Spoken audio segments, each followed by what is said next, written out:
Hello, welcome to Dharma Talk.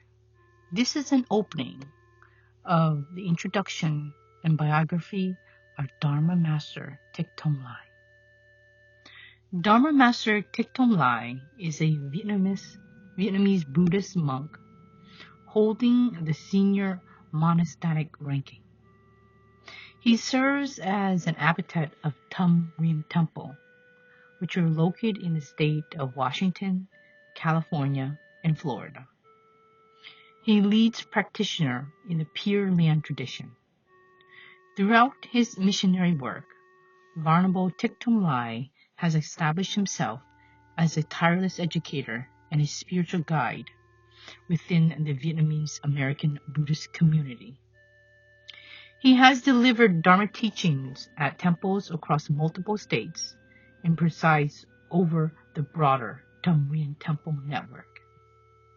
In keeping with the Buddhist principles of generosity, all of his recording teachings are made available without charge, and he has expressly prohibited their commercial distribution in any form.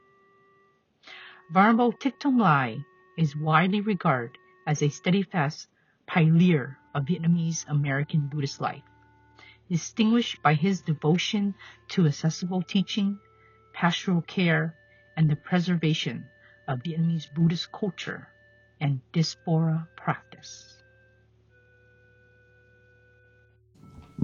The Platform Sutra, a Dharma talk by Venerable Thich Tom Lai. Namo Bomsu Tit Kambo Nifa. It is now 7:35 in the evening, on Tuesday, March 17th, 2026. Tonight I offer a special Dharma talk, one that was prophesied for me by my Dharma uncle and the Vinaya master, Venerable Thien Niam. They foretold that I would give this teaching when I turned 75 years old. The Platform Sutra of the Sixth Patriarch has been translated many times, but this particular translation was completed by my Dharma uncle, the Most Venerable Hieu Quang, the younger brother of the Most Venerable Hieu Tan, to whom I call Sutuk. Among those who assisted in the translation was a person of Western origin, a French woman who had not ordained in a Vietnamese temple. When I was 7 years old, my mother, who had not yet passed away, she died when I was 9, brought me to Long Tien Pagoda to meet Venerable Hieu Tan. He administered the 3 refugees and 5 precepts to me. In those days, receiving the 5 precepts was a very special occasion, and a formal ordination platform was just open for me. Venerable Hieu Tan presided as head of the ordination platform, and the Vinaya master was present. Do you know what a Yet Ma is? In the old days, every temple had a Yet Ma, a person who handled matters of upsota ceremonies, rituals, ordinations, and disciplinary proceedings. The Yet Ma was like a judge within the monastery. This particular Yet Ma was a woman.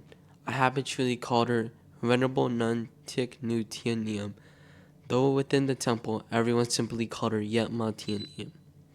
After the ordination was complete, the Venerable told my mother, "This boy has very deep karmic seeds. In the future, he will leave home and become a monk." My mother had once been a nun herself, so she understands how difficult monastic life could be.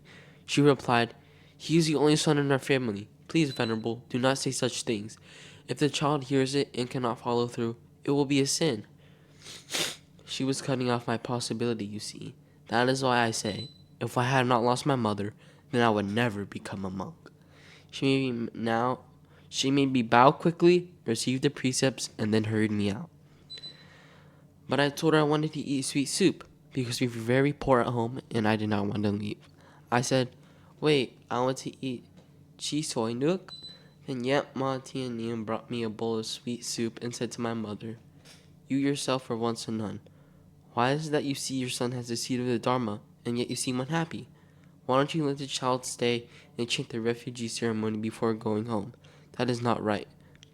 My mother replied, "I am afraid he is too young. He might ordain for a few days and then not be able to follow through. I'll wait until he's older." Then the Venerable had Yet Ma Tianyim set up a formal assembly for me to make a public confession. I remember it was a full moon day. About 500 lay people had come out to Longtian Pagoda. I stood up and said, "Honored assembly," because Venerable had posted a note saying he wasn't eating. I ate the food. Now the Venerable has ordered me to come up here and confess. The ladies were furious, but Venerable Hugh Tan said, "Wait, do not be angry at this novice. Let me tell you something. Your Dharma uncle has not starved, because the celestial beings bring him food." When people heard that a venerable monk in a retreat was being fed by heavenly beings, they came flocking. They came in such numbers that my Dharma uncle became famous throughout the region. French women came to make offerings too, and these French ladies were very attractive. One night after everyone else had gone home, one French lady waited until the place was empty and tried to climb into the retreat chamber. The chamber was very high up, so she found a ladder and climbed in. Venerable Hugh Kwong, having the 5 spiritual powers, was aware of what was happening. He bit his tongue and died, and the woman, startled, ran and fell, leaving behind a scarf, and the ladder remained. Venerable Hugh Kwong wrote few lines inside a copy of the Platform Sutra. "Elder Dharma brother, your younger brother dies through sudden death to protect the precepts and repay a karmic debt." Within that sutra, his final words are recorded. He wrote, "The person with karmic affinity to teach this sutra is Min Hyu, which was my Dharma original name, not Thong Lai. Do not speak of this matter. No one is permitted to use this sutra until Thong Lai reaches the age of 75. Then Min Hyu will bring it forward, and Thong Lai will reach from it. And when the teaching is complete, the copy is to be burned." That is why, this afternoon, I took her photo. Yeah, Ma's photo. Gave it to Hung Duk. "Starting tomorrow, let us prepare an offering tray for your patriarch." I'm reviewing the prophetic words of these people, spoken over 70 years ago. She then said, "You must accept female disciples. Only then can you redeem the karmic debt of your mother. Your mother was a woman who ordained, and then returned to lay life, so you must accept women." Venerable Hugh Lam was a great monk who lived on Chai Tu Mountain in Ben Hao. He used to go deep into the forest wood to collect firewood for the monastic community. One afternoon, he fell asleep in a hollow and was startled awake to find 5 tigers standing around him, poised to pounce. If he had moved, then they would have attacked immediately. He then made a vow: "If the mountain and forest spirits protect me, so that I may live and continue to transmit the Dharma lineage, then upon returning safely, I will build a temple right here in this hollow." After making the vow, he closed his eyes and waited. When he opened them, he saw that the tigers were gone, and from that point on, he started to build a hut there. The villagers named it Chao Hang Ong Ki, the temple in the hollow of the sheltering master. Venerable Hugh Lam practiced ascetic Buddhism, not the kind that Mat Tong we know as Phawa for supporting the moment of death, but practice for exorcism. People came to him for all manner of illness and afflictions. He chanted only 2 mantras, the Surangama and the Kundi. His fame spread far and wide. Beyond subduing tigers and exorcising spirits, he also healed illnesses with medicinal herbs. Every case was cured. Eventually, people became jealous. Certain sorcerers and practitioners of black magic rose up against him. They sent their dark spirit soldiers to attack him. They sent a tiger, and in the end, Venerable Hugh Lam was killed by that tiger. When a practitioner of ascetic arts died without a successor, the spirits who served him go out and wreak havoc on the village. And after his death, those spirits ran wild, seizing people everywhere, and because no one was making offerings to them.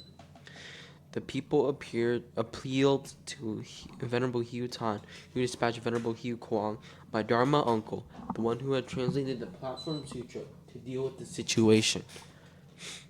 In order to manage these spirits, Venerable Hugh Kwong had to begin practicing Mat Tong himself, and once he did, he became famous in his own right. One day, a French colonial administrator arrived, and he brought with him a young daughter who was gravely ill, untreatable by any French doctors or hospitals. He heard that Venerable Hugh Kwang had great healing abilities, so he brought the young woman to stay at the temple for 1 week. Venerable Hugh Kwang treated her. Her illness was cured, so she returned to Saigon. But then the illness suddenly came back. They brought her up again, treated her, she was cured, but then she fell ill again. This cycle repeated again and again. My Dharma uncle then said, "This girl has a root to practice Buddhism. Let her stay here permanently." That is why, this afternoon, I took her photo. Yeah, Ma's photo. Gave it to Hong Duk. Starting tomorrow, let us prepare an offering tray for your patriarch. I'm reviewing the prophetic words of these people, spoken over 70 years ago. She then said, "You must accept female disciples. Only then can you redeem the karmic debt of your mother. Your mother was a woman who ordained, and then returned to lay life, so you must accept women."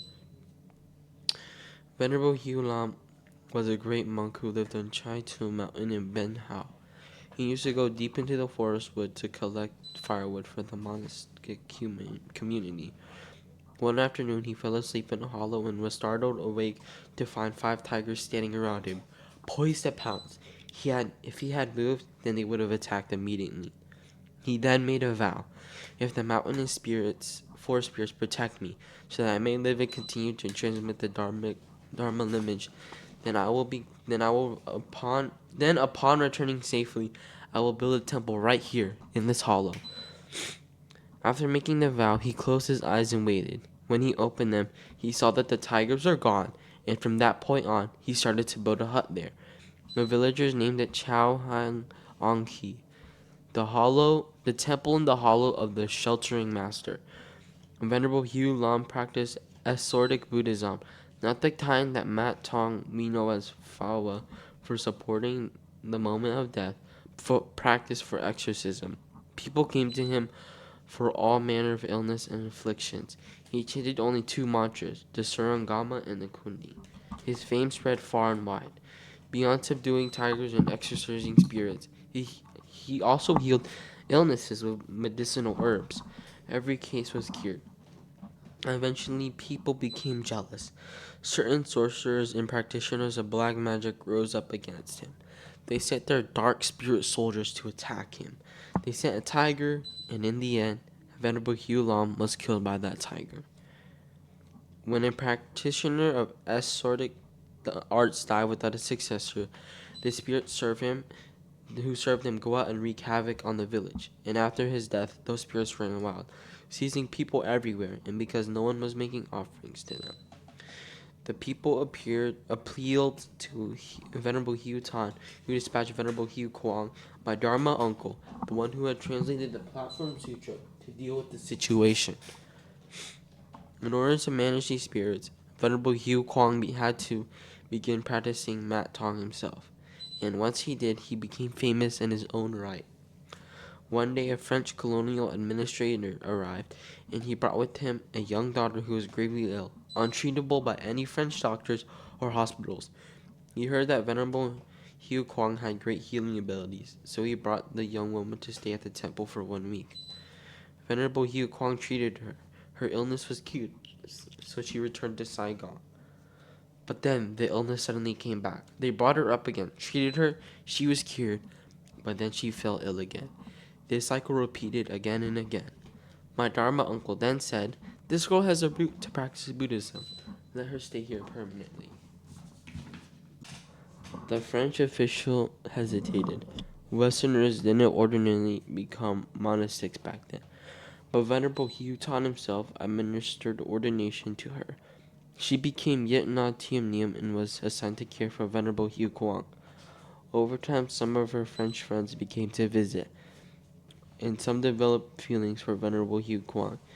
So Venerable Hugh Kwang instructed Yat Ma Tien to return to Long Tien Pagoda so that no one would have the pretext to visit and disturb Venerable Hugh Kwang. Venerable Hugh Kwang then announced that he was entering a strict closed retreat to chant the Sarangama. He said he was being disturbed by a demon of the 5 Agrites. A monk living in the Forest Hollow, and French woman kept coming to visit. Whichever French woman laid eyes on him became enchanted. This, he said, was the power of Mara. From that point on, then the Venerable issued orders that no one was permitted to enter, except me or your master. I rode a steep through bicycle. Though I was too small to reach the pedal's property, I was a young novice master, and I was the one who brought meals daily to Venerable Hugh Kwong. Whenever I brought his meal, he would leave a written note on the door. He never spoke to me. There was a slot to pass things through. That was all. He was in a closed retreat and refused to see anyone. I carried the meal by a bicycle. Some days I would fall off the bike and spill the food. There were 3 or 4 times he had no meal for the day. Eventually he wrote a note saying, "Do not bring meals to your Dharma uncle anymore." I didn't dare tell anyone because I assumed that he was angry at me. And so every day I would tell the monastery cooks to prepare a morsel for my Dharma uncle, then ride up, sit outside his retreat, and eat the food myself. For 3 whole weeks, every day there was a note on the door to not bring food. I would sit there and eat, but I was worried. Then one year after he entered retreat, he came out and said, "Child, do not worry. Your Dharma uncle is not hungry. You eat with an anxious, scattered mind, and you'll hurt your stomach." He said, "Do you know why your Dharma uncle has not eaten for a month yet looks so healthy? Because celestial beings bring him food from the heavens. One heavenly meal fills for one entire week. You remember, but don't tell anyone." I said, yes, I wouldn't dare tell anyone. They think I was crazy. So I kept that secret. This means my Dharma uncle had cultivated to such a level that heavenly beings brought him food, and I, meanwhile, got to enjoy a kind of blessing by association. After this, the Venerable Hiotan somehow knew. One day he called me. "For the past month, your Dharma uncle has not been eating the food you bring." "Yes," I replied. "How did the Venerable know?" "That is why I am your master, child. You have been committing an offense. The lay people do not donate food for you. The major benefactors donate the bird's nest suit for your Dharma uncle, and you have been eating it. That is theft. Taking what does not accord to the donor's intention, you must confess." Then Venerable Tiannim said, "He will leave home in the future. He was born on the Buddha's day, at the Buddha's hour, in the Buddha's month, and in the Buddha years. No one stumbles into that." Venerable Tion added, "Even if you obstruct him, he already has the destiny of the Buddha's path. You cannot stop it. Even if you don't want him to, he will still become a monk. You know this. You yourself have practiced and then returned to lay life, so you should understand." My mother repented. Then the Venerable said something strange. "Listen to me. In the future, he'll become a monk who brings glory into the lineage, but he will contribute nothing to this ancestral temple of Long Tien. Isn't that odd? An outstanding temple who will contribute nothing to the ancestral temple. I didn't understand it at the time, and my mother found it strange too." Then the Venerable called me over and said, "In the future, when you become a monk, you should only accept male disciples. Do not accept women, because accepting women will bring afflictions into your system that you will not be able to bear." I said, "Yes, I understand." Then the Venerable asked, "Do you know what my Dharma name is?" "Yes, my mother told me." "Tiong Hiu Ha Tan." He said, "Correct. I took my name from the lineage of the 6th patriarch Hiu Nang, so I'm called Hiu Tan." Then my Dharma uncle Hiu Kwang said, "Do you know who I am?" "No, I don't," I replied. "I'm Hiu Kwang. The character Hiu is for monastics," my uncle said. Venerable Hiu Tan then said, "When you have disciples, what characters will you give them? You cannot use Hiu, as that would be disrespectful, a transgression. You are permitted to use the character Tiu. Tiu is almost the same as Hiu." At that moment, Venerable had already given me the prophetic transmission. Then, yet Ma Tian Niem said I also must accept female disciples. "If you only accept men, that is not equal." I asked her, "If I agree to accept female disciples, what character should I give them?" Yet Ma Tian Niem recited the verse, "Min Nu Hong Nat Li Tru Tien," symbolizing clarity and brilliance. Like a red sun shining in the middle of the sky, she said, "In the future, when you accept female disciples, Give him the character Hong. About 2 weeks ago, I opened my mailbox and found a package. Inside was a note saying that Go Tan Phuong, while studying at Van Han University, before she fell ill, had sent this package. She asked it to be delivered to Thong. By that time, I already had escaped to America. The person in Vietnam had kept this sutra for decades. Now, having recently learned how to reach me, they sent it. I opened it, and it was the sutra of my Dharma uncle, Hui Kwang.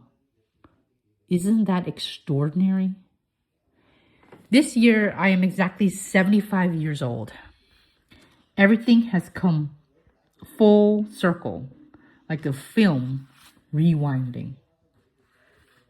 My Dharma uncle, who specialized in chanting the Sangargam, why was he still troubled by demonic interference? It's because the higher the Buddha, the taller the demon.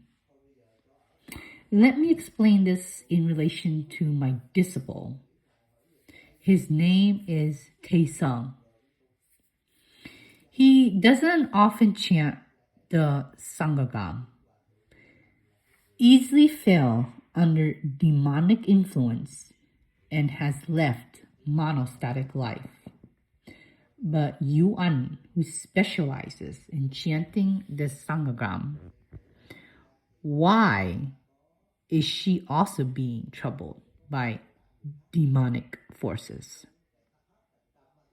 Someone who practices the Sangargam is naturally protected, but Yuan has fallen into a situation similar to my Dharma uncle, Hui Kwang. Taesung, on the other hand, doesn't chant it, so of course he gets tested. Taesung went to Vietnam recently and got entangled and intermingled with a Vietnamese girl. He's a young, talented eye doctor, so the demonic obstacle led him into that situation. That is why Taesung can only keep 8 precepts now. As for Yuan, because she specializes in chanting the Sangrama, the American man who loves her has subjected to a 3-tiered celestial demonic force. Even if you brought Miss Universe to trade places with her, I guarantee he would not switch.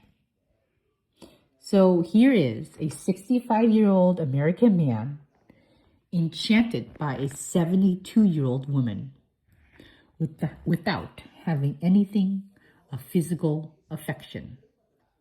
Because she chants the Sangargam, she's being disturbed by demonic forces, which means she already has great spiritual power. If she were to die at this moment, she could ascend to the heavenly realm of Maitreya Buddha without even needing to chant a single line for her. Using this demonic eye, Mara saw that this American man had been her husband in many past lives. So it's pushed him to become infatuated and drawn to her.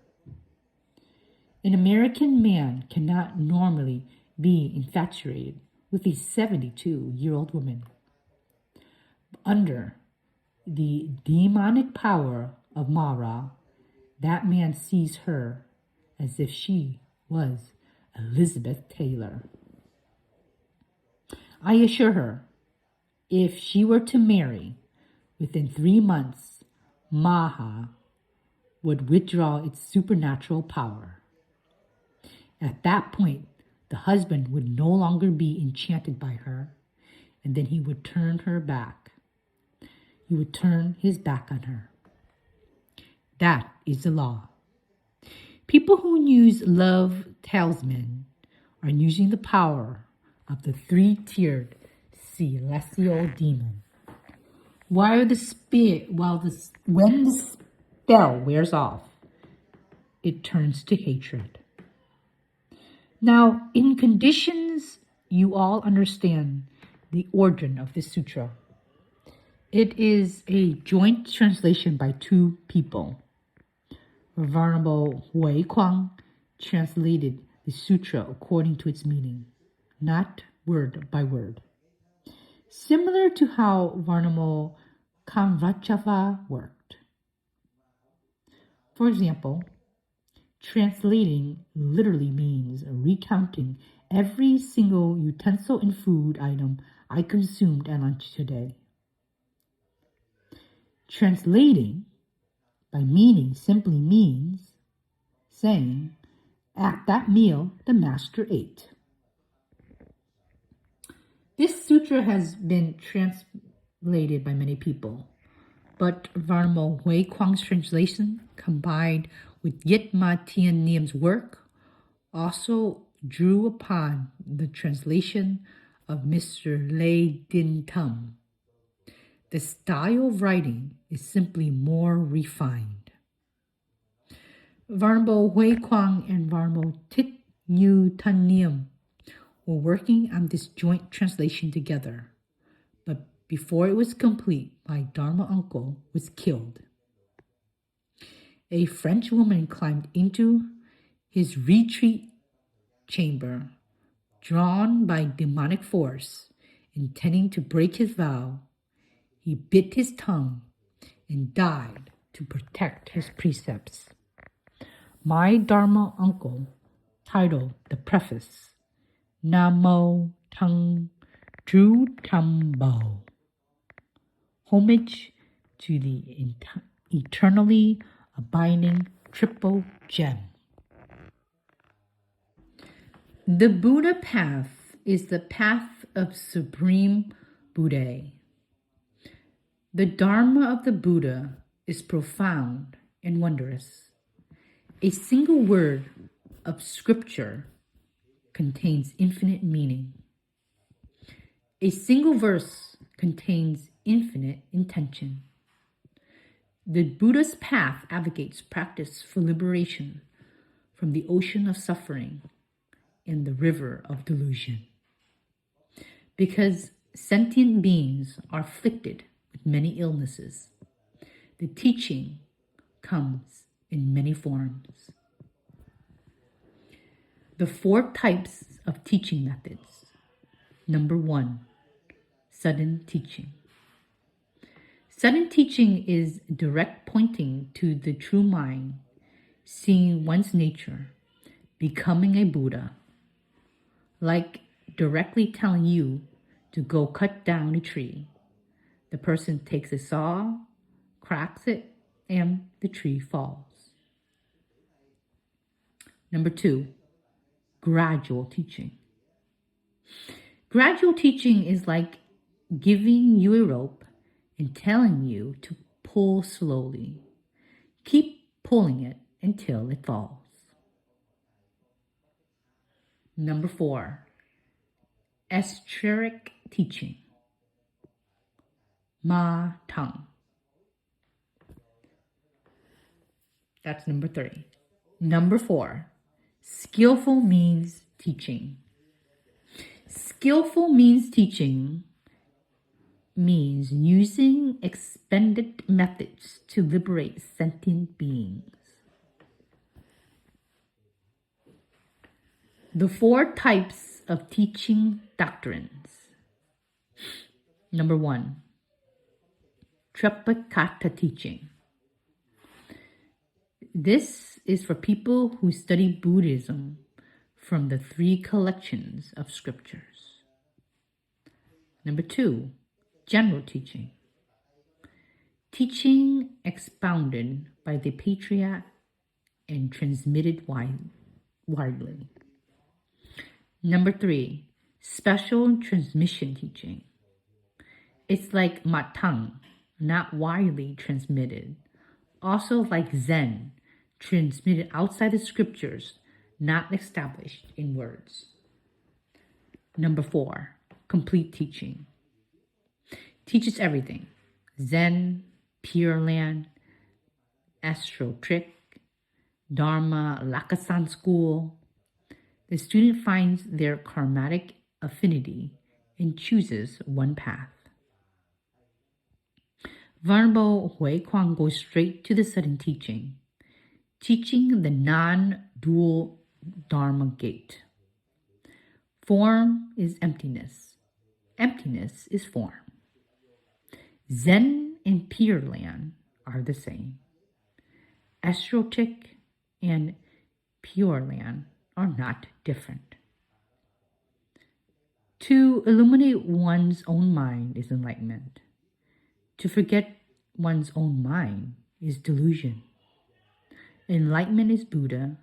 Delusion is a sentient being. Buddha and sentient beings share the same original true mind. They differ only in being enlightened or deluded. The Master and all of you are fundamentally the same. I am more enlightened, so I sit up here and teach my enlightenment. Gradually, as you shed your delusions, one day someone among you will sit here, just as me too. The Dharma then makes a very insightful statement. Disciples, perhaps by the time you receive this sutra, I will have already gone, dwelling in some realm, fulfilling the duty of repaying gratitude to the Buddha. But listen to this word. Arise through conditions and are born through confusion.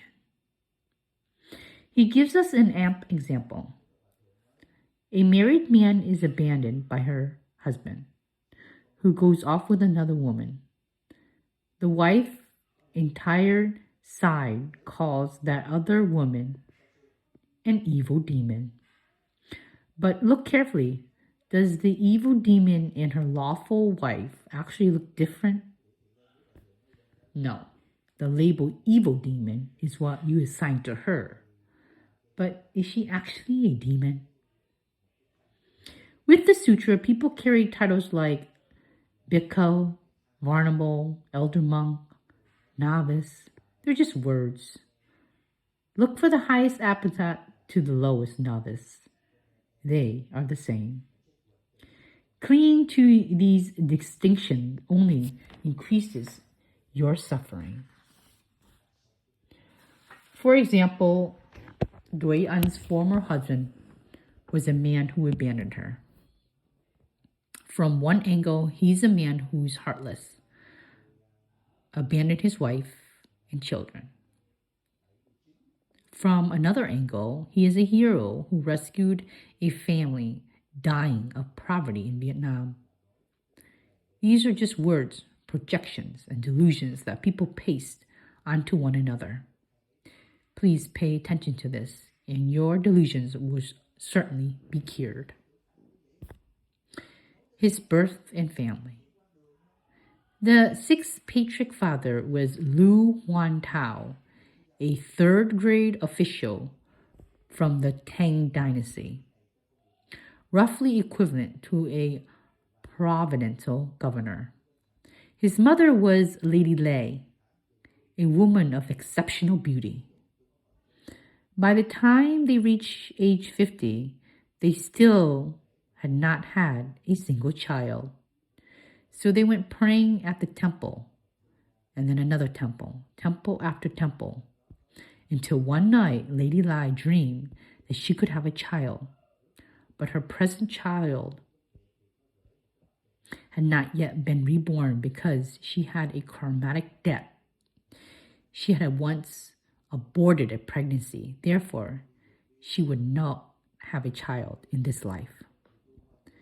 In the dream, she pleaded with the divine presence, Please let me have a son in this life, one who is wise and talented. The divine presence asked, are you willing to carry this child for 6 years? And in the dream, Lady Lai agreed. After that night, she returned home to find the house filled with a rich fragrance, and all the flowers and plants in the courtyard suddenly bloomed beautifully in the middle of the winter. Through the power of that vow, she carried the child for 6 years before giving birth to the 6th patriarch. Later, when the 6th patriarch was teaching the Dharma, a disciple asked, you are a bodhisattva who benefits all beings. Why did you make your mother suffer for carrying you for 6 years? The 6th patriarch replied, in a past life, my mother and I went into the forest to hunt. We blocked the entrance to a mouse burrow for 6 years.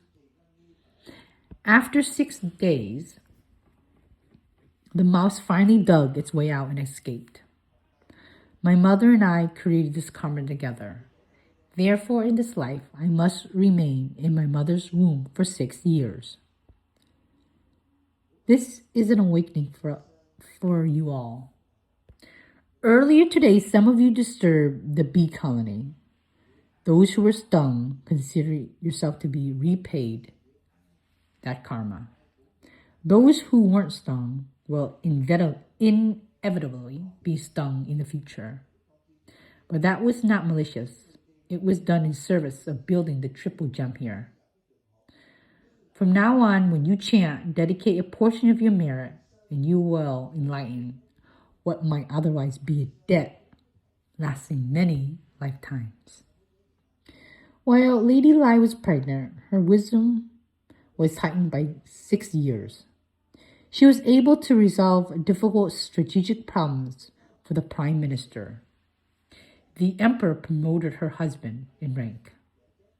But when the 6th patriarch was just 3 years old, the father had become very close to the Prime Minister, who secretly harbored treasonous intention. When the plot was exposed, the Emperor and the Prime Minister executed. The Emperor had the Prime Minister executed.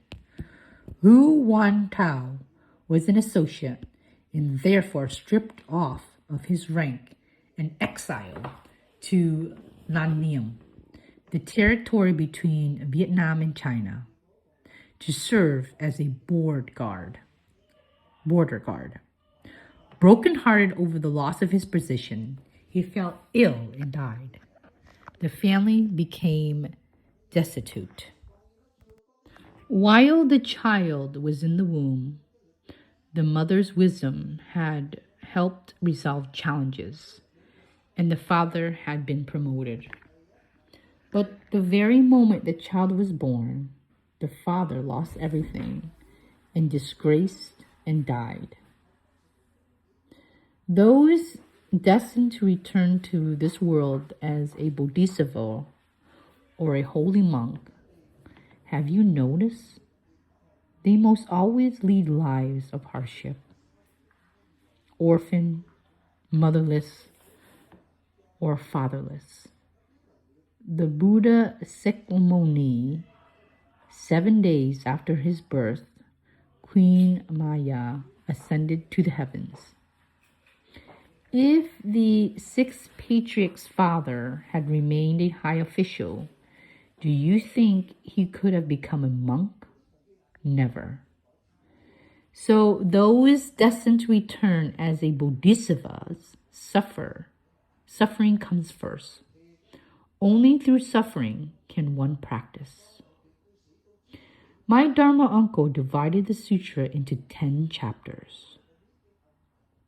Chapter 1, Self-Account. Chapter 2, Pinjana. Chapter 3, Resolving Debts. Chapter 4, Samadhi and Wisdom. Chapter 5, Wondrous Practice. Chapter 6, Repentance. Chapter 7, Opportunities and Conditions. Chapter 8, Sudden and Gradual. Chapter 9, Protecting the Dharma. Chapter 10, Entrustment. The chapters on self-account is the sixth patriarch telling his own story.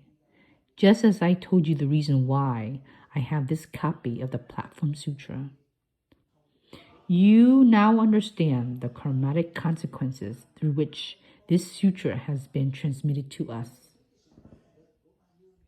Key events in the sixth patriarch's life. After Lu Huan Tai Dao died, Lady Lai raised the sixth patriarch alone. Wei Nang sold firewood in exchange for rice to support his mother. Until the age of 24, he heard the Dharma Sutra being chanted and had a moment of awakening. He then traveled to Hangami Monastery to pay respects to the fifth patriarch. In the year of the mice, first year of the Ni Fung reign, on the 8th day of the first month, Wei Nang encountered Dharma Master Ang Tang, who was teaching the Nirvana Sutra but could not answer the question from his disciple. The sixth patriarch offered the explanation. After hearing it, Master An Tang said, I expound the sutra like pebbles and stone. You expound the sutra like golden dragons. Who are you? A layman? To be teaching like this? Are you the one whom the fifth patriarch transmitted the robe? The patriarch replied, yes. And at that moment, the entire assembly was moved. Master Antang then organized an ordination platform to confer the bhikkhu precepts upon the lay person. The robe of a bhikkhu is very important. The patriarch had already received the patriarchal transmission, yet was still a layperson. And it was this other master, essentially a disciple, who formally organized the ordination ceremony to confer the monastic precepts upon a bodhisattva. The ordination platform was originally founded by Triptaka master Gombhadra of the Thong dynasty. He had carved a stone inscription. At this place, several hundred years from now, there will be a bodhisattva in human flesh who will receive the great precepts here. In the early Tang era, Tripitaka Master Tree Duk planted a Bodhi tree inside this ordination platform. He also left a prophecy. In 170 years, a bodhisattva in human form will sit underneath this Bodhi tree and expound the supreme vehicle, liberating immeasurable beings. From the first year of the Tang Zhai realm to the first year of the Ni Fung realm will be exactly 170 years. The ancient prophecies of the saint were precisely accurate. Upon arriving at Tao Kiu and entering Wu Lam Temple, they found the space too small to accommodate the great assembly. Wishing to expand, the patriarch sought meeting with the landowner. A man named Tran A Tien said, Today, this old monk has come to your home, wishes to request a piece of land, just enough to fit this meditation cushion. Would this be possible? The sixth patriarch was already famous. Monks had brought hundreds of bhikkhus to seek him. Tran An Tien, thinking it would be a tiny piece of land, agreed without sending anyone to measure it. The patriarch then invited all the local officials as witnesses, unfolded the cushion, and it expanded and expanded, spreading out to cover more than 100 mao of Tao Q's land. All four corners of the cushion was guarded by the four heavenly kings. When Chun An Tien heard the monk's cushion had covered all his ancestral land, he came out in a panic and said, "Barnable, I know your Dharma power is vast, but our ancestral graves lies throughout this land. I ask only one favor. From this day forward, whenever you construct a sutra or any building, please leave the grave site of your ancestors untouched." The patriarch agreed. All substantial constructions at Tao Q was done exactly as promised, elevated above ground level, never disturbing the graves. 13 temples compound were established on that land, with over 13,000 disciples residing and practicing there. The Dragon of Vu Lam Temple. In front of the Buddha Hall, there was a large pond where a dragon frequently appeared. This causes the building to tremble and shake. One day, the dragon appeared in great form, rising up mighty, clouds dark and thick. The whole assembly was afraid. The sixth patriarch called out, "You can only manifest a large form. I doubt you can manifest a small form. If you are truly a divine dragon, you can be small and large. Manifest yourself small." The dragon roared, "How small do you want?" The patriarch held out his alms bowl. "Your body now fills the entire void of the sky. Many can do that. But can you fit yourself inside this bowl? Then I will truly be impressed." The moment these words were spoken, the dragon contracted its form and appeared as a tiny dragon in the water. The patriarch held out the bowl.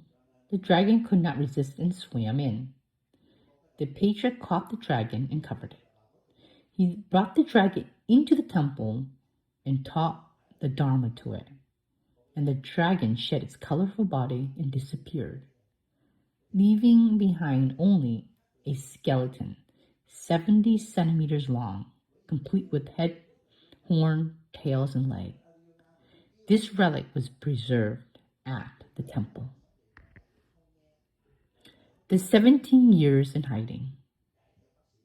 After the sixth patriarch received the patriarchal transmission, he had to flee because the disciples of Venerable Shenzhou were searching for him to steal the Buddha's robe and bowl and kill him. That is why, if the robe of Sakmuni Buddha was truly still being transmitted in this world, do you think anyone who received it could stay alive? No. So the Buddha chose not to continue the transmission. With the sixth patriarch, the transmission ended. He had to hide among hunters for 16 years. Hunters boil meat and kill animals.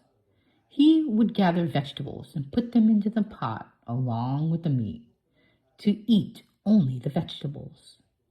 For 16 full years he ate this way. Then when Master An Thong was expounding the Nirvana Sutra poorly, the patriarch corrected him, and An Thong, who was the teacher, became the disciple and organized the ordination for a Bodhisattva. Beginning the main text. Now we arrive at the main text, the Platform Sutra of the Zen school of the Eastern Land. The great master sixth patriarch Hui Nang recorded by his disciple Fap Hai recorded. Today, I give this Dharma talk. Whoever records it, that person's name is attached to the transmission. Similarly here, sixth patriarch Hui Nang expounded the Dharma. Bhikkhu disciple Fap Hai recorded as a sutra. In this passage, Bhikkhu Fap Hai asks, Varmo, when you write down these words, should we title it Sutra or Commentary? The sixth patriarch said, please title it Sutra. Then Venerable Sin Hui asked, only Buddhas and Bodhisattvas may be titled sutras. Who are you, Master? The patriarch replied, I said to title it Sutra, so title it Sutra. Do not ask anything further.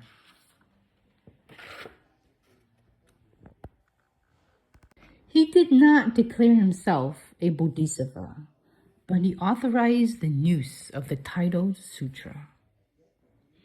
Chapter 1, Self-Account. People ask, Patriarch, in these 16 years since you received the robe and bowl from the fifth patriarch, where did you go? How did you live? Please tell us. At that time, the sixth patriarch arrived at Vu Lam Temple. The governor of Tre Chao, named Hoi Vi, together with other officials, came to the temple and invited the patriarch to go to the great lecture hall of Dui Pham Temple in the city to open the teaching and expound the Dharma for the great assembly.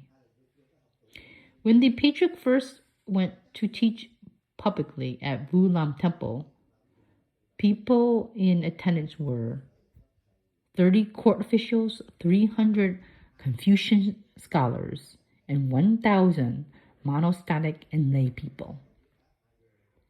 The sixth patriarch said, Virtuous one, this self-nature of Bodhi is ordinary, pure. Simply use this mind to practice and you will become a Buddha immediately. Virtuous ones, listen now to the account of how Wei Nang conducted himself and attained the Dharma. My father's ancestral home was in Pham Dong. He served as a third-grade official, but was demoted and exiled to Lang Niam, where he became a commoner. My father unfortunately died early.